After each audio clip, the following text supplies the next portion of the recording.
दोस्तों, करीब 15 से 20 आर्मी के जवान ट्रक पर सवार होकर ड्यूटी पर जा रहे थे। जिस रास्ते से आर्मी वालों का ट्रक जा रहा था, उसी रास्ते पर एक घमंडी पुलिस इंस्पेक्टर चेकिंग कर रहा था।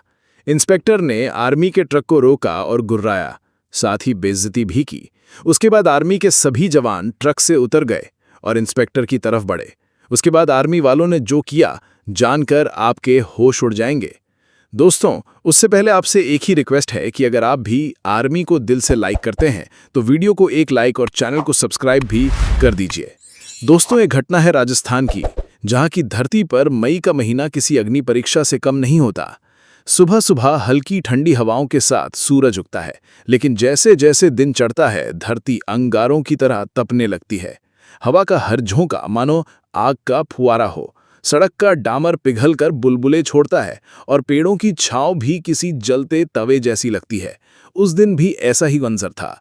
हाईवे नंबर 62 पर धूप का राज था। आसमान नीला नहीं बल्कि सफेद चमक से भरा हुआ था।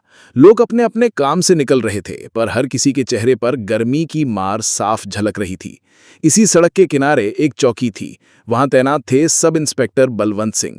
लंबा चौड़ा शरीर, चौड़े कंधे, घनी मूछें और आंखों में अकड़। बलवंत सिंह को थाने में सब सरदार कहकर बुलाते थे। वो अपनी ड्यूटी को लेकर सख्त तो थे, लेकिन उनका अंदाज कभी कभी अहंकार में बदल जाता था। उस दिन उन्होंने नाकाबंदी लगवाई थी। कारण था, कुछ दिनों पहले इसी रूट से शराब की बड़ी खेप पकड़ी गई थी और खबर आई थी कि आज फिर से अवैध माल इसी रास्ते से जाने वाला है। सड़क के किनारे बैरिकेड्स लगाए गए थे। पुलिस वाले पसीने से लथपथ होकर भी हर गाड़ी रोक रहे थे। कोई ट्रक, कोई जीप, कोई निजी कार, सबको रुकना पड़ रहा था। भाई जल्दी करो, धूप में खड़े खड़े जान निकल रही है, एक ड्राइवर ने शिकायत की। बलवंत सिंह ने आंखें तरेर कर कहा, अरे चुपचाप खड़े रहो, जब तक कागज नहीं दिखाओगे गाड़ी आगे नहीं जाएगी। ड्राइवर सहम गया। उसने जल्दी से कागज निकाले और सिपाही को थमा दिए। पुलिस वाले चालान काटते, कभी गाड़ी की डिक्की खोलते, कभी बैग की तलाशी लेते। ये नजारा देखकर आम लोग मन ही मन बुदबुदाते। भाई पुलिस वालों का भी क्या हाल है, धूप में खड़े हैं और ऊपर से इतनी सख्ती। लेकिन कुछ लोग कहते, नहीं नहीं, ये सब दिखावा है, असली मकसद पैसे कमाना होता है। बलवंत सिंह सब सुनते थे, लेकिन उनकी परवाह नहीं करते थे।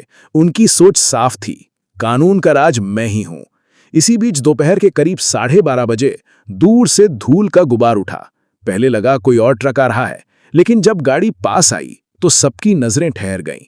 वो था एक बड़ा हरे रंग का आर्मी ट्रक। उस पर कैमोफ्लाज रंग की छाप थी। गाड़ी की नंबर प्लेट पर साफ लिखा था, इंडियन आर्मी। ट्रक के अंदर करीब 15 से 20 जवान बैठे थे, सभी थके हारे, मगर चेहरे पर वही अनुशासन और सख्ती। ट्रक के ऊपर तिरपाल बंधा था, जिसमें सामान रखा था। ट्रक देखकर चौकी पर खड़े कई लोगों के चेहरे चमक उठे। एक बुजुर्ग किसान ने पास खड़े लड़के से कहा, बेटा देखो, ये वही लोग हैं जिनकी वजह से हम चैन की नींद सोते हैं, सरहद पर रहते हैं, तब जाकर गांव शहर सुरक्षित रहते हैं। लड़के ने मासूमियत से पूछा, दादा ये लोग कहाँ जा रहे होंगे? किसान ने गर्व से कहा, सीमा की ओर, जहां हर रोज मौत से खेलते हैं। भीड़ में ये गर्व तो था, लेकिन बलवंत सिंह की आंखों में कुछ और ही चमक थी। उन्होंने मूंछों पर हाथ फेरा और बुदबुदाए, आर्मी का ट्रक है, देखता हूं आज ये कितना बड़ा बड़ा होता है। पुलिस की ताकत का एहसास इन्हें भी होना चाहिए। इतना कहकर उन्होंने हाथ उठाया और ट्रक को रुकने का इशारा किया। ट्रक धीरे धीरे आकर बैरिकेड के सामने रुका। ड्राइवर ने ब्रेक लगाया और ट्रक के दरवाजे से एक जूनियर कमीशन्ड ऑफिसर उतरे। उनका चेहरा धूप से तपा हुआ था, लेकिन आंखों में संयम और आत्मविश्वास साफ झलक रहा था। जेसीओ ने आते ही पूछा, क्या बात है, हमें क्यों रोका गया? बलवंत सिंह ने अकड़ भरी आवाज में कहा, चेकिंग है, सब गाड़ियां रुक रही हैं, ये भी रुकेगी, कागज दिखाओ और ट्रक की तलाशी होगी। जेसीओ ने शांत स्वर में जवाब दिया, यह सरकारी ट्रक है, ड्यूटी पर जा रहा है, हमारे पास सारे दस्तावेज हैं, लेकिन हम बॉर्डर पर सप्लाई लेकर जा रहे हैं। अगर देर हो गई तो मुश्किल हो सकती है, कृपया समय बर्बाद मत कीजिए। लेकिन बलवंत सिंह के अहंकार को एक बात चुभ गई। ओहो, मतलब हमें पढ़ा रहे हो कि क्या करना है? यहाँ कानून मैं हूं, चाहे ट्रक आर्मी का हो या किसी मंत्री का, चेकिंग तो होगी ही। उतराओ सबको और सामान भी चेक करेंगे। भीड़ में हलचल मच गई। लोग हैरान थे, अरे पुलिस वाले आर्मी का ट्रक भी रोक रहे हैं, ये तो हद हो गई। कुछ जवान ट्रक से नीचे उतर आए। उनकी आंखों में गुस्सा साफ दिख रहा था, लेकिन अनुशासन उन्हें रोक रहा था। उनमें से एक जवान ने कहा, साहब हम देश की सेवा कर रहे हैं, हमें अपमानित मत कीजिए। लेकिन बलवंत सिंह मुस्कुराए और बोले, सेवा कर रहे हो तो ठीक है, लेकिन यहां मेरी ड्यूटी भी सेवा ही है, बिना चेकिंग के कोई नहीं जाएगा। भीड़ की सांसें थम गईं। हर किसी को लग रहा था कि अब कुछ बड़ा होने वाला है। सड़क पर खड़ी भीड़ का ध्यान अब पूरी तरह उस आर्मी ट्रक और पुलिस वालों की तरफ था। धूप इतनी तेज थी कि लोग पसीना पोंछते हुए भी वहां से हिलने को तैयार नहीं थे। हर किसी को ये देखने की उत्सुकता थी कि पुलिस और सेना के बीच ये खींचतान कहां जाकर रुकेगी। जूनियर कमीशन्ड ऑफिसर यानी जेसीओ ने अब संयम से बोलना शुरू किया। उनकी आवाज शांत थी, लेकिन लहजे में दृढ़ता थी। देखिए इंस्पेक्टर साहब, हम आपकी ड्यूटी समझते हैं। देश के अंदर कानून व्यवस्था बनाए रखना पुलिस की जिम्मेदारी है, लेकिन ये भी समझिए कि हम भी अपने देश की रक्षा के लिए निकले हैं। ये ट्रक बॉर्डर पर जाने वाली सप्लाई लेकर जा रहा है। अगर इसमें देरी हुई तो सीधा असर सीमा पर तैनात जवानों पर पड़ेगा। कृपया हमें रोके नहीं। भीड़ में खड़े कुछ लोग तुरंत बोल पड़े, सही कह रहे हैं साहब, जवानों को मत रोको। ये हमारी सुरक्षा के लिए जा रहे हैं, इन्हें परेशान क्यों कर रहे हो? लेकिन बलवंत सिंह जैसे किसी और ही दुनिया में खड़े थे। उनकी आंखों में वही पुराना अहंकार चमक रहा था। उन्होंने अपनी टोपी सीधी की, मूंछों को ताव दिया और हंसते हुए बोले, अरे वाह, तो अब पुलिस को आर्मी आदेश देगी? यहां कानून का पालन करवाने की जिम्मेदारी हमारी है, चाहे गाड़ी किसी की भी हो, आम आदमी की, नेता की या आर्मी की। चेकिंग होगी, समझ गए? जवानों को नीचे उतारो और ट्रक का सामान खाली करवाओ, तलाशी होगी। ये सुनते ही माहौल में गर्मी और बढ़ गई। कुछ जवान तुरंत ट्रक से नीचे उतर आए। उनके चेहरे पर गुस्सा साफ झलक रहा था, लेकिन उनकी ट्रेनिंग और अनुशासन उन्हें रोके हुए था। उनमें से एक जवान ने आगे बढ़कर कहा, साहब लहजा बदल लीजिए, हम सैनिक हैं, गुंडे बदमाश नहीं, आप हमसे ऐसे बात नहीं कर सकते। भीड़ ने जोर से तालियां बजा दी। कई लोगों ने कहा, सही जवाब दिया, सेना को अपमानित करना ठीक नहीं है। बलवंत सिंह का चेहरा लाल हो गया। उन्हें अपनी सत्ता को चुनौती मिलना बर्दाश्त नहीं था। उन्होंने गुस्से में चिल्ला कर कहा, चुप, ज्यादा जुबान मत चलाओ, पुलिस की वर्दी पहनी है हमने, यहाँ का कानून हमारा है, सेना हो या कोई और, सबको झुकना पड़ेगा। अब जवानों और पुलिस वालों के बीच माहौल गर्मा गया। दोनों तरफ लोग तनकर खड़े हो गए। जवान एक दूसरे को देख रहे थे, चेहरों पर संयम पर आंखों में गुस्से की ज्वाला। पुलिस वाले भी अपनी लाठियां कसकर पकड़ चुके थे। ऐसा लग रहा था मानो कुछ ही पलों में भिड़ंत हो जाएगी। भीड़ में खड़े एक युवक ने मोबाइल निकालकर वीडियो बनाना शुरू कर दिया। कुछ और लोग भी रिकॉर्डिंग करने लगे। अब तो मामला बड़ा बनेगा, किसी ने कहा। अगर ये वीडियो वायरल हुआ तो पूरी सरकार हिल जाएगी। तनाव इतना बढ़ गया कि सड़क पर वाहनों की लंबी कतार लग गई। लोग धूप में खड़े होकर भी तमाशा देखने से पीछे नहीं हट रहे थे। इसी बीच जेसीओ ने स्थिति को संभालने की कोशिश की। उन्होंने हाथ उठाकर अपने जवानों को इशारा किया कि वे संयम बनाए रखें। फिर वे बलवंत सिंह की तरफ बढ़े और धीमे मगर ठोस स्वर में कहा, इंस्पेक्टर साहब, ये आपकी गलती है। आप चाहें तो हमारे कागज देख सकते हैं, लेकिन जवानों को उतरवाकर ट्रक की तलाशी लेने का अधिकार आपको नहीं है। ये सैन्य सामग्री है और नियमों के तहत इसकी चेकिंग पुलिस नहीं कर सकती। अगर आप जिद करेंगे तो हमें हमारे उच्च अधिकारियों को सूचना देनी पड़ेगी। बलवंत सिंह ने ठठाका लगाया, अरे वाह, अब धमकी भी दोगे? अच्छा, बुलाओ अपने अफसरों को, देखते हैं वो भी आकर पुलिस के आगे कैसे अकड़ दिखाते हैं। भीड़ में खुसुर-फुसुर होने लगी। लोग हैरान थे, ये इंस्पेक्टर पागल हो गया है क्या? अपने ही जवानों से भिड़ रहा है, शर्म नहीं आती? जेसीओ ने अपने एक साथी को इशारा किया। जवान ने तुरंत मोबाइल उठाकर बॉर्डर हेडक्वार्टर पर फोन मिला दिया। कुछ ही मिनटों में हालात बदलने वाले थे। करीब 20 मिनट बाद सड़क पर एक जीप तेजी से आती दिखाई दी। जीप पर भी आर्मी का झंडा लगा था। उसमें से एक मेजर साहब उतरे, ऊंचे कद, तेज निगाहें और चेहरे पर वही आत्मविश्वास जो हर अफसर में होता है। भीड़ में खुसुर-फुसुर गूंज उठी। लो जी, अब तो बड़ा अफसर आ गया, अब इंस्पेक्टर की खैर नहीं। मेजर ने आते ही स्थिति को देखा। जवान अनुशासन में खड़े थे, पुलिस वाले अकड़ में। भीड़ में लोग खड़े होकर तमाशा देख रहे थे। मेजर सीधे बलवंत सिंह के सामने जाकर खड़े हो गए। उनकी आवाज गहरी और सख्त थी। इंस्पेक्टर साहब, आप जानते भी हैं कि आप क्या कर रहे हैं। ये आर्मी का आधिकारिक वाहन है, इसमें संवेदनशील सामान है। अगर समय पर बॉर्डर तक नहीं पहुंचा तो इसका सीधा असर देश की सुरक्षा पर पड़ेगा। आपको अधिकार नहीं है कि आप इस तरह सेना के काम में बाधा डालें। भीड़ ने तालियां बजाईं। लोग मेजर के समर्थन में चिल्लाने लगे, सेना जिंदाबाद, हमारे जवानों का अपमान बर्दाश्त नहीं करेंगे। बलवंत सिंह का चेहरा उतर गया, लेकिन फिर भी उन्होंने आखिरी कोशिश की। देखिए मेजर साहब, हम तो सिर्फ अपना काम कर रहे हैं। हमें आदेश मिला है कि हर गाड़ी की चेकिंग हो, चाहे वो किसी की भी हो। मेजर की आंखें सख्त हो गईं। उन्होंने गुस्से में कहा, आदेश का मतलब अंधापन नहीं होता इंस्पेक्टर। अगर कानून व्यवस्था बनाए रखना आपकी जिम्मेदारी है तो देश की सीमाओं की सुरक्षा हमारी जिम्मेदारी है। हमें रोककर आप देश के साथ खिलवाड़ कर रहे हैं। अगर आप तुरंत रास्ता नहीं खोलते तो मुझे मजबूरन कार्रवाई करनी पड़ेगी। भीड़ से आवाज आई, सही कहा, अब इंस्पेक्टर का घमंड टूटेगा। तनाव अपने चरम पर था। पुलिस और आर्मी आमने सामने खड़ी थी। लोग सांस रोक के देख रहे थे कि अब आगे क्या होगा। सड़क पर खड़ी भीड़ अब सांस रोककर देख रही थी। एक तरफ पुलिस का अहंकार, दूसरी तरफ सेना की अनुशासनबद्ध सख्ती। गर्मी इतनी थी कि पसीना लोगों की पीठ भिगो रहा था, मगर किसी की हिम्मत नहीं हो रही थी कि वहां से हिल जाए।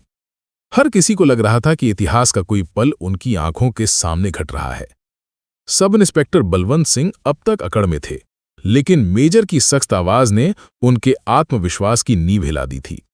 उनकी मूछें भले ही तनी हुई थीं, मगर माथे पर पसीना और आंखों में झिझक साफ दिखाई देने लगी थी। मेजर ने 2 कदम आगे बढ़कर कहा, इंस्पेक्टर साहब, आपकी ड्यूटी का हम सम्मान करते हैं, लेकिन आपको ये समझना चाहिए कि ये सेना का वाहन है। इसके अंदर गोपनीय और संवेदनशील सामग्री है, जिसकी जांच का अधिकार सिर्फ सेना को है। आप पुलिस के नाम पर अपनी ताकत का दुरुपयोग कर रहे हैं। ये केवल गैर कानूनी ही नहीं, बल्कि देशद्रोह के समान है। अगर हमारे सामान में देर हुई तो इसका खामियाजा पूरी चौकी को भुगतना पड़ेगा। भीड़ में शोर उठ गया, सेना सही कह रही है। पुलिस वाले हद से बढ़ गए हैं। देश के रखवालों को रोकना शर्म की बात है। बलवंत सिंह ने भीड़ की तरफ देखा। हर नजर अब उनके खिलाफ थी। कुछ लोग मोबाइल से वीडियो बना रहे थे। उन्हें एहसास हुआ कि यह मामला अगर ऊपर तक गया तो ना सिर्फ नौकरी बल्कि इज्जत भी चली जाएगी। उन्होंने धीरे से कहा, देखिए मेजर साहब, मेरा इरादा गलत नहीं था, मैं तो बस आदेश का पालन कर रहा था। मेजर की आवाज और कठोर हो गई। आदेश का पालन अंधी अकड़ में नहीं होता इंस्पेक्टर।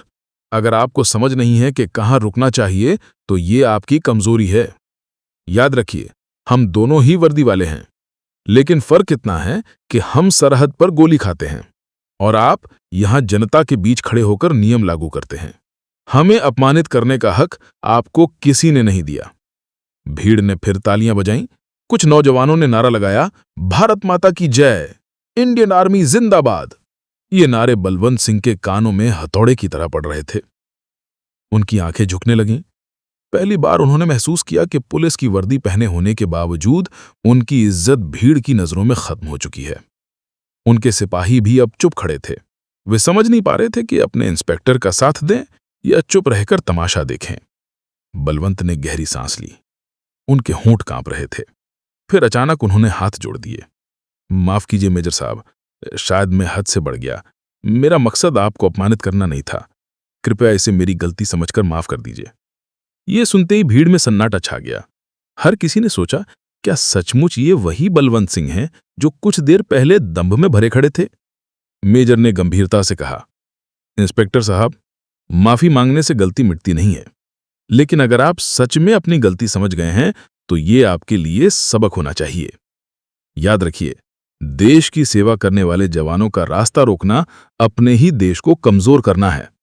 अगली बार ये गलती मत दोहराइए। बलवंत सिंह ने सिर झुका लिया। उनकी आवाज कांप रही थी। जी, आगे से ध्यान रखूंगा। मेजर ने अपने जवानों को इशारा किया।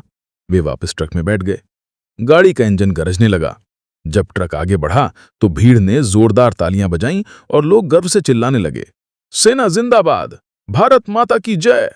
जवानों ने हाथ उठाकर भीड़ को सलामी दी। ट्रक धूल उड़ाता हुआ दूर निकल गया। धूप में चमकता हुआ तिरंगा और हरे रंग का वो ट्रक लोगों की आंखों में एक गर्व की चमक छोड़ गया। भीड़ धीरे धीरे छटने लगी, लेकिन बलवंत सिंह वहीं खड़े रहे। उनके सिपाही भी चुप थे। उस पल बलवंत सिंह का चेहरा झुका हुआ था। उनका सीना, जो हमेशा अकड़ से तना रहता था, अब ढीला पड़ चुका था। उन्होंने मन ही मन सोचा, आज मुझे सबक मिल गया। ताकत का घमंड इंसान को अंधा बना देता है। असली ताकत दिखावे में नहीं, बल्कि सेवा और त्याग में होती है। यही वजह है कि जनता सेना का सम्मान करती है और हमें तिरस्कार भरी नजर से देखती है। उनकी आंखों में उस दिन पहली बार नमी आई। एक बुजुर्ग किसान जो अभी तक पास खड़ा था, आगे आया और बोला, बेटा बलवंत, याद रखना, वर्दी चाहे पुलिस की हो या आर्मी की, उसका असली मकसद जनता और देश की रक्षा करना है। अगर तुम जनता या सेना का अपमान करोगे तो वर्दी की इज्जत मिट्टी में मिल जाएगी। आज से सबक लो। बलवंत सिंह ने सिर झुका के कहा। जी काका, आपकी बात जिंदगी भर याद रखूंगा। उस घटना के बाद बलवंत सिंह का रवैया बदल गया। अब वो चेकिंग के दौरान भी इंसानियत से पेश आते। उनकी आवाज से अकड़ कम हो गई और जिम्मेदारी की भावना बढ़ गई। लोगों के बीच ये किस्सा फैल गया। याद है जब इंस्पेक्टर बलवंत ने आर्मी का ट्रक रोका था और बाद में माफी मांगनी पड़ी थी। ये कहानी गांव-गांव में फैल गई। लोग इसे अक्सर सुनाते और कहते, देखो, घमंड चाहे पुलिस का हो या किसी और का, टूट कर ही रहता है। असली इज्जत तो उसी को मिलती है जो देश के लिए बलिदान करता है। चाहे कोई भी अधिकारी हो, चाहे इंस्पेक्टर हो या चपरासी, हर एक अधिकारी को एक दूसरे का सम्मान करना चाहिए, क्योंकि असली ताकत एकता में है। दोस्तों, आपके क्या विचार हैं? अपने विचार कमेंट में बताइएगा।